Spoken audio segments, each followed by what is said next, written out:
Şu gördüğüm plak herkeste olur mu? Dedik ki genç yaşta lipoproteinina ya da hakikaten ailevi hiperlipidemi hastalığı olanlar. Hocam adamın trigliseriti 1500'lerde ya da hocam adamın kolesterolü 500'lerde olabilir. Başka kimde olur? Özellikle hareketsiz yaşayan insanlarda. Peki ben kendimle ilgili bu plan oluşup oluşmayacağını önceden bir kan tahliliyle anlayabilir miyim? Evet, anlayabilirsin. Benim hep söylediğim bir şey var. Vücutta inflamasyon, vücutta yangın, vücutta inflamasyon. Bunu belirleyen bazı kan testleri var. CRP denen bir değer var. Pandemide hepimiz ne olduğunu az çok öğrendik. Vücuttaki reaksiyonu, vücuttaki inflamasyon derecesini gösteriyor. SRP ne zaman yükseliyor? Vücutta bir enfeksiyon olduğunda ya da vücutta bir iltihap olduğunda, inflamasyon olduğunda ya da kafanı bir yere vur, her yerin morarsın, SRP'n otomatikman yükselir. HSCRP denen High Sensitive, yüksek duyarlılıklı SRP. Bu ikinin üzerindeyse senin plak oluşmaya meyilin var. Tedbir al. Uyarıyor seni. Tedbir al.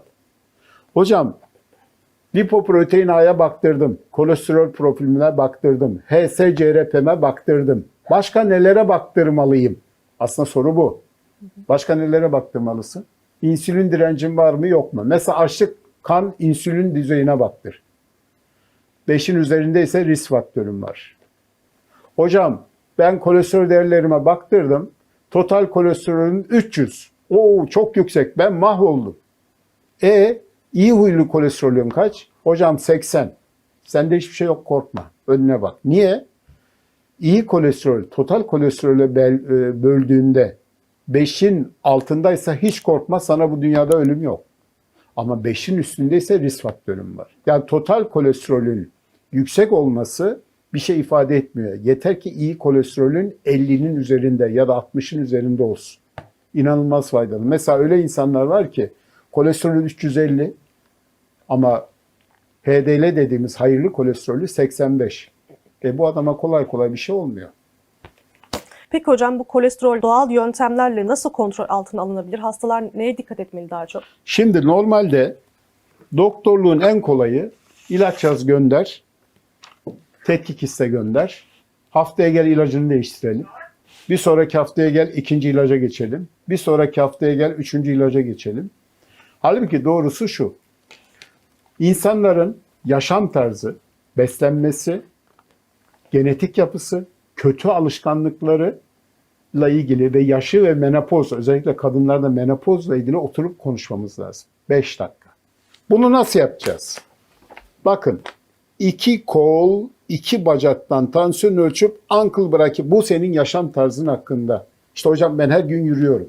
Gerçekten yürüyor musun? Ben anlarım. Hocam ben çok iyi beslenirim. Akdeniz mutfağıyla beslenirim. Asla kendime dikkat ederim. Ben inanırım. Alet gerçeği söyler. Başka? Hocam ben alkolü 40 yılda bir alırım. İşte sigarayı da yani pek de içmem aslında da ben buradan görürüm. Yani burada senin karnen ortaya çıkar. Dolayısıyla senin soruna geleyim. Hocam kolesterolü doğal yollardan düşürebilir. Yani sen bugün insülin direncini, şekeri, kolesterolü ve kalp krizini önleyebilirsin. Çok basit. Yürüyeceksin, harekete geçeceksin. Beslenmene dikkat edip hayvansal doymuş yağları azaltacaksın. Mesela daha önce de anlatmıştım, yine söyleyeyim. Günlük alman gereken ya da haftalık alman gereken etin miktarı 300 gram. Hocam ben eti vururum, et yemeden doymuyorum. Bizim Anadolu insanı iki şeyi çok seviyor. Un, et. Bak geleneksel yemeklerimize. Lahmacun, işte pide, mantı, başka ne var? Yani bu yaptığımız her şeyin içine mutlaka unu katıyoruz, eti katıyoruz, beraber yiyoruz. Dolayısıyla bizim acilen eti yiyeceğiz. Çünkü et bugün dünyada insanoğlunun ulaşabileceği en kolay protein kaynağı. En kolay B12, çinko, selenyum ve demir kaynağı. Ama bu böyleyken fazlası sana zararlı. Hocam peki diyabetik ayak nedir? Çok güzel bir şey. Diyabetik ayak bir dramdır. Diyabetik ayak bir ailenin yaşayabileceği en önemli kabuslardan biridir. En kötü kabuslardan bir tanesidir. Diyabetik ayak bir ülkenin maliyetleri nedeniyle karşılaşacağı en önemli patolojilerinden bir tanesidir. Diyabetik ayak bir insanın uzvunu götürür, bir insanı hayattan çeker, üretimden çeker, ülkenin ekonomisine katkıyı boş ver, bir de üstüne zarar verir. Diyabetik ayak, şu gördüğünüz ayak, normalde diyabetik ayağın belli bir zamandan sonra sinirleri ölüyor. Şu beyaz gördüğünüz sinirlerde nöropati oluyor. Polinöropati. Ayak hissizleşiyor. Diyabetik ayağın hastalarının ayakları kokmaz ve övünürler. Hocam benim ayağım kokmaz. Benim ayağımda hiçbir şey olmaz. Derinin terlemesi fizyolojik bir ihtiyaç. Derinin havalanmasını sağlar. Diyabetik ayaklılar ayaklarını hissetmedikleri için yamru yumru basarlar. Ayaklarında kemiklerde kırılmalar ya da çatlamalar olur, hissetmezler. Diyabetik ayakta 3 tane klinik vardır. Birinci klinik iskemi, yani damarı tıkalı, kılcal damarlar tıkalı. İkincisi nöropatik, yani nörolojik olanlar. Bunlarda sinir iltihabı vardır. Ama en çok görülen hem nöropati hem iskemi, hem damarı tıkalı hem sinirleri iltihaplı. İşte bunlar en tehlikeli grup. Niye? Uzuvlarını kaybetme riski var. 5 şeker hastasının 1 ya da 2 tanesi hayatlarının bir döneminde diyabetik ayakla karşılaşırlar. Sebep? Çünkü bu insanlar asla kendilerine dikkat etmezler. Ve bu çok tehlikeli. Diyabetik ayak çaresiz değil aslında. Çok basit. Ben diyabetik ayak hastalarına hep söylediğim bir şey var. Sakın kendiniz tırnağınızı kesmeyin. Sakın kendiniz nasırınızla oynamayın. Ayaklarınızı her gün nemlendirici kremle kremleyin. Masaj yapın. Bir yere gittiniz, uzun süre yolculuk yaptınız. Hemen çorabınızı çıkarıp hanımınıza sağını solunu kontrol ettirin. Ufacık bir yara, ufacık bir bil olduğu an tedbir almak zorundayız. Diyabetik ayak bakımı çok çok önemli. Peki diyabetik ayak olmamak için ne yapmak lazım? Bence öncelik bu. Her gün ayağınızı kontrol edeceksiniz. 1. Tırnağınızı güzel, gözü gören birisine kestireceksiniz. Çünkü şeker hastaları tırnakların yerine etlerini keserler. Ağrı hissetmedikleri için. Nasırı eliyle kopartırlar. Sakın öyle bir şey yapmayın. Mikrop kapar ayağınız. Bir gün içerisinde bütün ayağınızı kaybedebilirsiniz. Peki hocam, yara çıktı. Ben hep söylediğim bir şey var. Bir daha söylemek istiyorum. Bir daha söyleyeceğim. Sağlık Bakanı'na sesleniyorum. Beni lütfen duysun.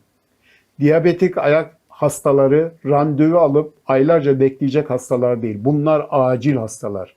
Bunlar hastaneye başvurduğu an tedaviyi hemen almalılar. Hemen yönlendirilmeliler.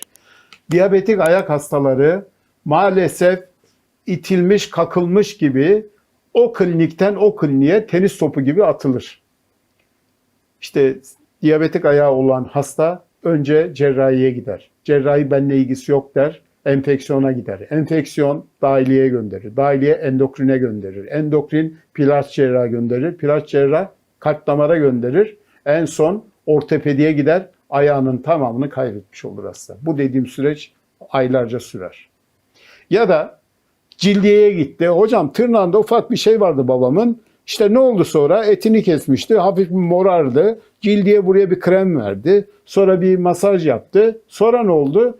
Ya anlamadık. Birden akşam sıtmayla yükselen bir ateşi oldu. Sonra ayağı morardı. Önce baş parmak, sonra yanındaki parmak, sonra üçüncü parmak, sonra ayak sırtı, sonra ayak tabanı, sonra kötü bir koku, sonra diz altından kesisinlendi. Biz de size geldik. Ben o kadar çok böyle hasta hikayesi biliyorum ki. Allah aşkına insanların uzuvları boşu boşuna kesilmesin. Bak buradan insanları uyarıyorum. Sağlık Bakanı'na rica ediyorum. Lütfen diyabetik ayak nedeniyle acillere ya da hastanelere başvuran insanlara git randevu al gel demesinler. Velev ki aldılar ya da muayene etti. Doktorun birisi aldı. Bu insana ultrason randevusu için aylarca gün verilmesin. Anında 2 saat sonra ultrasonu yapılsın. Bu insana tedavi için diyabetik ayak poliklinikleri var. Acilen diyabetik ayak polikliniğine bağlansın. Çünkü 2 yönü var bu insanın. 1, hastanın çektiği ızdırap ve uzuv kaybı. Yani düşünsene, bir ayağın kesiliyor, yarım adam oluyorsun. 2, ailesinin çektiği ızdırap ve uğradığı maddi kayıp. Bu adam üretemeyecek, çalışamayacak. Bu adam bir sürü tedavi masrafları olacak. Pansumanlar yapılacak, ilaçları yapılacak. Her ne kadar devlet bunu karşılasa da illaki bir paran gidecek. En kötü araba parası vereceksin gidip getirirken babana. Peki devlete olan zararı ne? Devlet bu insan için protez alacak, protez takacak. Ya bugün uzuv protezleri çok pahalı artık, ucuz değil. Sadece o mu? Devlet bu insana hiperbarik oksijen tedavisi verecek, ozon tedavisi verecek. Devlet bu hastaya pahalı antibiyotikler verecek. Devlet bu hastayı belki yoğun bakıma yatıracak. Devlet belki bu hastaya diyalize sokacak. Baktığın zaman her türlüsü zarar. Sosyal, ekonomik ve psikolojik büyük bir travma. Hasta için, ailesi için ve devlet için. Her türlü zarar. Bunu önlememiz lazım.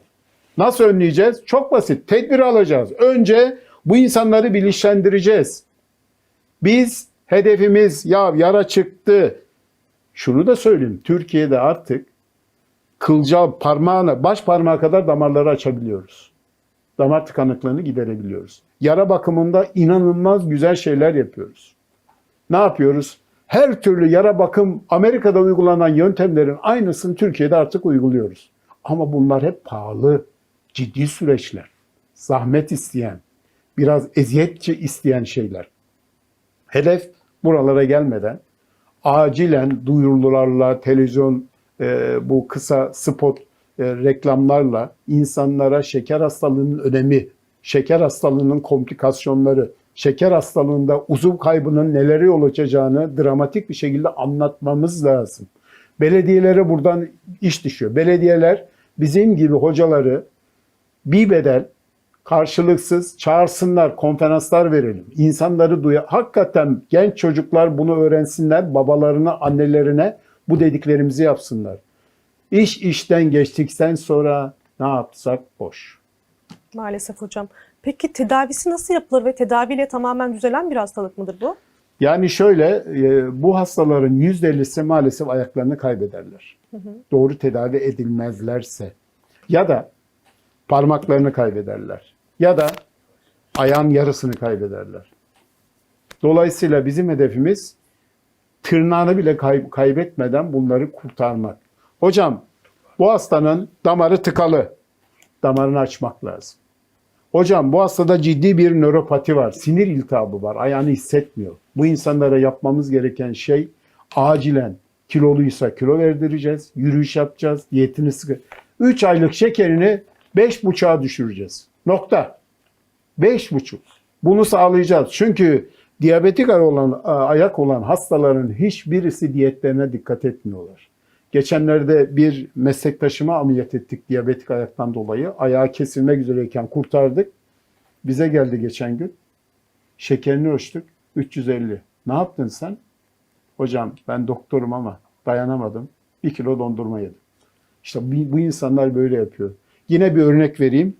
Çok eski rahmetli oldu Sayın eski Cumhurbaşkanımızın koruma müdürü. Yine diyabetik ayaktan bize geldi. Kurtardık. Kutlamayı bir tepsi baklavayla yapmış. Yani insanlar şunun farkına varmalı. Yangını söndürdük ama o yangın her an daha büyük bir yangın olarak başınıza gelebilir. Evet, kıvılcım sürekli içimizde aslında, o yüzden dikkat etmemiz lazım her zaman. Aynen öyle. Hocam çok teşekkür ederim verdiğiniz bilgiler için. Ben teşekkür ederim. Bir sonraki bölümde görüşmek üzere. İnşallah.